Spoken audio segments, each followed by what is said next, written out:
आंतरराष्ट्रीय खेलकूद में अंशग्रहण कर देश पर 3टी स्वर्ण पदक हासिल कले श्री किशोर रथ। गजपति जिला पालाखिमडीर श्री किशोर रथ आंतरराष्ट्रीय खेलकूद में अंशग्रहण कर देश तथा गजपति जिला पर 3टी स्वर्ण पदक हासिल कर गौरव आनी।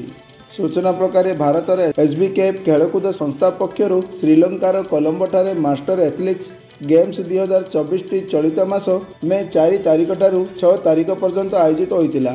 ଏହି ଅବସରରେ ଉକ୍ତ ପ୍ରତିଯୋଗିତାରେ ପାଳାଖିମୁଣ୍ଡିର ଶ୍ରୀ କିଶୋର ରଥ 100 ମିଟର ଦୌଡ଼, ଲମ୍ବ ଡିଆଁ ଏବଂ ଟ୍ରିପଲ୍ ଜମ୍ପରେ ଅଂଶଗ୍ରହଣ କରି ସବୁଥିରେ ସେ ସ୍ୱର୍ଣ୍ଣ ପଦକ ହାସଲ କରିଛନ୍ତି।